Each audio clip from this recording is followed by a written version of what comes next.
마가복음 3장. 예수님께서 회당에 들어가셨습니다.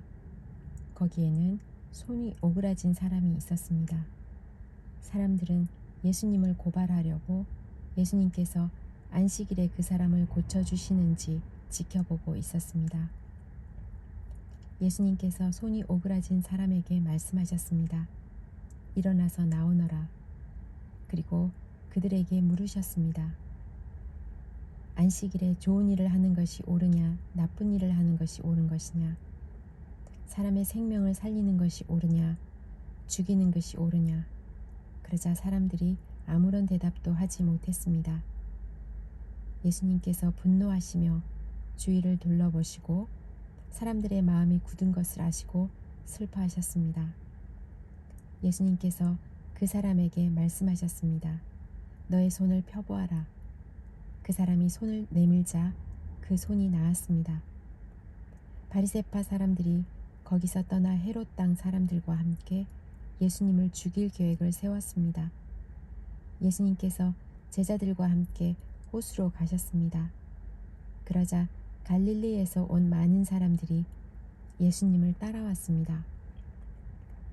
그리고 유대와 예루살렘과 이두메와 요단강 건너편 두로와 시돈 지방에서도 많은 사람들이 예수님이 행하신 일에 대한 소문을 듣고 찾아왔습니다. 예수님께서는 몰려드는 사람들이 너무 많아 제자들에게 배를 준비하라고 말씀하셨습니다. 예수님께서 많은 사람들을 고쳐주신 까닭에 병에 걸린 사람들이 예수님을 만지려고 밀려들었던 것입니다. 더러운 귀신들은 예수님을 보기만 하면 앞에 엎드려서 당신은 하나님의 아들이십니다 라고 소리쳤습니다. 그러나 예수님께서는 귀신들이 예수님을 드러내지 못하도록 그들을 엄하게 꾸짖으셨습니다. 예수님께서 산 위에 올라가셔서 원하시는 몇몇 사람들을 부르셨습니다. 그러자 그들이 예수님께 올라왔습니다. 예수님께서 12사람을 세우시고 이들을 사도라고 부르셨습니다. 예수님께서는 그들과 함께 하시면서 그들로 하여금 나가서 말씀을 전하게 하셨습니다. 또한 귀신을 내쫓는 권세도 주셨습니다. 예수님께서 12사람을 세우셨는데 그들은 예수님께서 베드로라고 이름을 지어주신 시몬과 천둥의 아들들이란 뜻으로 예수님께서 보아너게라는 이름을 지어주신 세베대의 아들 야고보와 그의 동생 요한, 안드레, 빌립, 바돌로메, 마테, 도마, 알페오의 아들 야고보, 다데오, 열심당 출신의 시몬, 그리고 예수님을 배반한 가룟 출신의 유다입니다. 예수님께서 집에 오시자 다시 많은 사람들이 모여들었습니다. 그래서 예수님과 제자들은 식사도 할 수 없을 정도까지 되었습니다. 예수님의 식구들이 예수가 정신이 나갔다 하고 말하는 소리를 듣고 그를 잡으러 왔습니다. 예루살렘에서 온 율법학자들은 이렇게 말했습니다. 예수가 바알세불이 들렸다. 예수는 귀신들의 우두머리의 힘을 빌어서 귀신을 내쫓는다. 예수님께서 사람들을 불러 모으시고 비유로 말씀하셨습니다. 사탄이 어떻게 사탄을 내쫓을 수 있느냐? 만일 나라가 자기들끼리 나뉘어 싸우면 그 나라는 제대로 설 수 없다. 만일 한 집안이 자기들끼리 나뉘어 싸우면 그 가정은 제대로 설 수 없다. 만일 사탄이 자기들끼리 나뉘어 싸우려고 일어나면 스스로 망할 것이다. 먼저 힘센 사람을 묶어놓지 않으면 그 사람의 집에 들어가 그의 재산을 약탈할 수 없다. 묶어놓은 뒤에야 그 집을 약탈할 것이다. 내가 너희에게 진정으로 말하는데 사람들이 무슨 죄를 짓든지 어떤 비방을 하든지 그것은 모두 용서받을 수 있다. 그러나 성령님을 모독하는 죄는 결코 용서될 수 없다. 그것은 영원한 죄이다. 이 말씀을 하신 것은 율법학자들이 예수님께 더러운 귀신이 들렸다고 말했기 때문입니다. 예수님의 어머니와 형제들이 도착했습니다. 그들은 밖에 서서 사람을 보내 예수님을 불렀습니다. 사람들이 예수님 주위에 앉아 있다가 예수님께 말했습니다. 보십시오. 선생님의 어머니와 형제들이 밖에서 선생님을 찾고 있습니다. 예수님께서 대답하셨습니다. 누가 나의 어머니이고 누가 나의 형제냐? 주위에 앉은 사람들을 둘러보시며 말씀하셨습니다. 보아라, 내 어머니와 형제들이다. 누구든지 하나님의 뜻대로 행하는 사람이 나의 형제와 자매이며 또한 어머니이다. 마가복음 4장. 예수님께서 다시 호숫가에서 가르치시기 시작하셨습니다. 수많은 사람들이 예수님 주위로 몰려들어서 예수님께서는 호수에서 배에 올라타 앉으셨습니다. 사람들은 호수 주변에 있었습니다. 예수님께서 비유를 통해 많은 것을 사람들에게 가르치셨습니다. 가르치는 중에 예수님께서 말씀하셨습니다. 들어라, 한 농부가 씨를 뿌리러 나갔다. 농부가 씨를 뿌리는데 어떤 씨는 길가에 떨어졌다. 그러자 새들이 와서 씨를 모두 먹어버렸다. 어떤 씨는 흙이 거의 없는 돌무더기에 떨어져 곧 자랐으나 땅이 깊지 않았다. 해가 돋자 싹이 말랐고 뿌리가 없어서 시들어 버렸다. 또 다른 씨는 가시덤불 속에 떨어졌다. 가시가 자라서 싹이 자라지 못하게 했기 때문에 싹은 열매를 맺지 못했다. 또 다른 씨는 좋은 땅에 떨어졌다. 싹이 나고 자라서 열매를 맺어 어떤 것은 30배, 어떤 것은 60배, 어떤 것은 100배의 열매를 맺었다. 예수님께서 들을 귀 있는 자여 들어라 하고 말씀하셨습니다. 예수님께서 혼자 계실 때 12 제자들과 예수님 주변에 앉은 사람들이 이 비유에 대하여 여쭈었습니다. 예수님께서 말씀하셨습니다. 너희에게는 하나님 나라의 비밀을 알 수 있게 하였지만 밖에 있는 사람들에게는 모든 것이 비유로 주어진다. 이는 그들이 보기는 보아도 알지 못하고 듣기는 들어도 깨닫지 못하게 하여 돌이켜 용서받지 못하게 하기 위한 것이다. 예수님께서 사람들에게 말씀하셨습니다. 너희가 이 비유를 이해하지 못하느냐? 그렇다면 어떻게 다른 모든 비유를 이해하겠느냐? 농부는 말씀을 뿌린다. 길가에 말씀이 떨어졌다는 것은 하나님의 말씀을 들었으나 곧 사탄이 와서 그 뿌려진 말씀을 빼앗는 사람을 말한다. 돌무더기에 씨가 떨어졌다는 것은 말씀을 들을 때 기쁨으로 즉시 받아들이지만 속에 뿌리가 없어 오래가지 못하고 말씀 때문에 환난이나 박해가 일어나면 곧 넘어지는 사람이다. 가시덤불에 씨가 떨어졌다는 것은 말씀은 듣지만 세상의 염려와 재물에 대한 유혹과 그 밖에 여러 가지 욕심이 말씀을 가로막아서 열매를 맺지 못하는 사람이다. 좋은 땅에 씨가 떨어졌다는 것은 말씀을 듣고 받아들여서 30배, 60배, 100배의 열매를 맺는 사람이다. 예수님께서 그들에게 말씀하셨습니다. 등불을 침대 아래나 대빵 밑에 두겠느냐? 등잔대 위에 두지 않겠느냐? 숨긴 것은 나타나고 비밀은 드러나게 마련이다. 들을 귀 있는 사람은 들어라. 예수님께서 그들에게 말씀하셨습니다. 너희가 듣는 것을 마음에 새겨라. 너희가 다른 사람에게 주는 만큼 너희가 받을 것이며 그 외에도 더 주실 것이다. 가진 사람은 더 받을 것이고 가지지 못한 사람은 가진 것마저도 빼앗길 것이다. 예수님께서 말씀하셨습니다. 하나님 나라는 밭에 씨를 뿌리는 농부와 같다. 밤낮으로 자고 일어나는 동안 씨가 싹이 나고 자란다. 사람은 그것이 어떻게 자라는지를 알지 못한다. 땅은 저절로 열매를 맺게 한다. 먼저 싹이 나고 다음에는 이삭이 나오고 마침내 나달이 여문다. 곡식이 익으면 농부가 와서 낫으로 그것을 거두어 들인다. 그것은 추수 때가 되었기 때문이다. 예수님께서 말씀하셨습니다.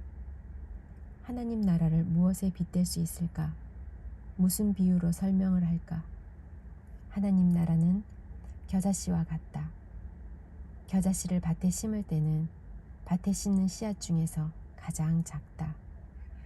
그러나 심긴 후에는 그 어떤 밭 작물보다 더 크게 자란다. 커다란 가지를 내어 하늘의 새들이 그 그늘의 둥지를 틀 정도가 된다. 예수님께서는 많은 비유를 사용하여 사람들이 알아들을 수 있도록 말씀하셨습니다. 비유가 아니면 말씀하지 않으셨으나 제자들에게는 따로 모든 것을 설명해 주셨습니다. 그날 저녁이 되자 예수님께서는 제자들에게 말씀하셨습니다. 호수 건너편으로 가자. 그래서 제자들은 사람들을 남겨두고 예수님께서 배를 타고 계신 그대로 모시고 갔습니다. 주위에 있던 다른 배들도 따라갔습니다. 그때 매우 강한 바람이 불어와서 파도가 배 안으로 덮쳐 들어왔고 물이 배 안에 차게 되었습니다. 예수님은 배 고물에서 베개를 베고 주무시고 계셨습니다. 제자들이 와서 예수님을 깨우면서 말했습니다. 선생님, 우리가 죽게 되었는데 돌아보지 아니하십니까? 예수님께서 일어나시며 바람을 꾸짖고 호수에게 명령하셨습니다. 조용히 하여라, 잠잠하여라. 그러자 바람이 멈추었고 호수가 잔잔해졌습니다. 예수님께서 제자들에게 말씀하셨습니다. 어째서 너희가 무서워하느냐? 아직도 믿음이 없느냐? 제자들이 매우 두려워하며 이분이 어떤 분이길래 바람과 파도도 순종하는 것일까? 하고 서로에게 물었습니다. 마가복음 5장. 예수님과 제자들이 호수 건너편 거라사 지방으로 갔습니다. 예수님께서 배에서 내리시자 더러운 귀신 들린 어떤 사람이 무덤에서 나와 예수님을 만났습니다. 이 사람은 무덤 사이에서 살고 있었는데 그 누구도 그를 묶을 수 없었고 쇠사슬로도 묶을 수 없었습니다. 여러 번 쇠고랑과 쇠사슬로 그를 묶어보았으나 그는 쇠사슬도 끊고 쇠고랑도 부수었습니다. 아무도 그를 당해낼 수 없었습니다. 그는 밤낮으로 무덤과 산을 돌아다니며 소리를 지르고 돌로 자기 몸에 상처를 내곤 하였습니다. 귀신 들린 자가 멀리서 예수님을 보고 달려와 엎드려 절을 하였습니다. 그리고는 큰 소리로 가장 높으신 하나님의 아들이신 예수님, 저와 무슨 상관이 있으십니까? 제발 저를 괴롭히지 마십시오. 하고 외쳤습니다. 그것은 예수님께서 더러운 귀신아 그 사람에게서 나오너라 하고 그에게 말씀하셨기 때문이었습니다. 예수님께서 그에게 물으셨습니다. 너의 이름이 무엇이냐? 그가 대답했습니다. 레기온입니다. 이는 우리의 수가 많기 때문에 붙여진 이름입니다. 그는 예수님께 자신들을 또다시 이 지방에서 쫓아내지 말아달라고 간청하였습니다. 마침 그곳 산 허리에서 많은 돼지떼가 먹이를 먹고 있었습니다. 더러운 귀신들이 간청했습니다. 우리를 저 돼지들에게 보내셔서 들어가게 해주십시오. 예수님께서 그렇게 허락하셨습니다. 더러운 귀신들은 그 사람에게서 나와 돼지떼 속으로 들어갔습니다. 그러자 거의 2,000마리나 되는 돼지떼가 호수 쪽으로 산비탈을 내리달아 빠져 죽었습니다. 돼지를 치던 사람들이 달아나서 읍내와 촌에 있는 사람들에게 이 사실을 알렸습니다. 그래서 사람들이 무슨 일이 일어났는지 보려고 왔습니다. 그들은 예수님께 와서 귀신이 들렸던 사람, 곧 레기온 귀신이 들렸던 사람이 옷을 입고 제정신으로 돌아와 앉아있는 모습을 보고 깜짝 놀랐습니다. 이 일을 목격했던 사람들이 그들에게 귀신 들린 사람에게 어떤 일이 일어났는지에 대하여 그리고 돼지떼에게 대하여 그들에게 말해 주었습니다. 그러자 그들은 예수님께 자기네 지방을 떠나달라고 요구하기 시작했습니다. 예수님께서 배에 앉으시자 귀신 들렸던 사람도 예수님을 따라가게 해달라고 간청하였습니다. 그러나 예수님께서는 허락하지 않으셨습니다. 예수님께서 너의 가족 식구들과 친구들에게로 가거라. 그들에게 주님께서 너에게 얼마나 큰 일을 해주셨으며 얼마나 큰 자비를 베풀어 주셨는지 이야기하여라 하고 말씀하셨습니다. 그래서 그 사람은 돌아갔습니다. 그리고 데가볼리 지역에서 예수님께서 자기에게 얼마나 큰 일을 해주셨는지를 사람들에게 이야기하자 모든 사람들이 듣고 놀랐습니다. 예수님께서 배를 타고 맞은편 쪽으로 다시 건너오셨습니다. 그러자 많은 사람들이 예수님 주위에 몰려들었습니다. 예수님께서 호숫가에 계셨습니다. 야이로라고 이름하는 어떤 회당장이 예수님을 찾아왔습니다. 그는 예수님의 발 앞에 엎드렸습니다. 그리고 예수님께 거듭해서 간청했습니다. 제 어린 딸이 죽어가고 있습니다. 제발 오셔서 그 아이에게 손을 얹어 주십시오. 그러면 건강해지고 살아날 것입니다. 그러자 예수님께서 그와 함께 가셨습니다. 많은 사람들이 예수님을 에워싸고 밀며 따라왔습니다. 그 중에는 12년 동안 혈루증을 앓아온 여자가 있었습니다. 그는 여러 의사에게 보이면서 고생을 했습니다. 그러나 가진 돈만 다 써버리고 효과는 없었습니다. 오히려 병이 더 심해져 갈 뿐이었습니다. 그러던 중 예수님에 대한 소문을 듣고 사람들 틈에 끼어 예수님을 따라가다가 예수님의 옷에 손을 대었습니다. 그 여자는 옷에 손을 대기만 하여도 내가 나을 거야 하고 생각했습니다. 그 즉시 피가 흐르는 것이 멈췄습니다. 그녀는 자신의 병이 나은 것을 몸으로 느꼈습니다.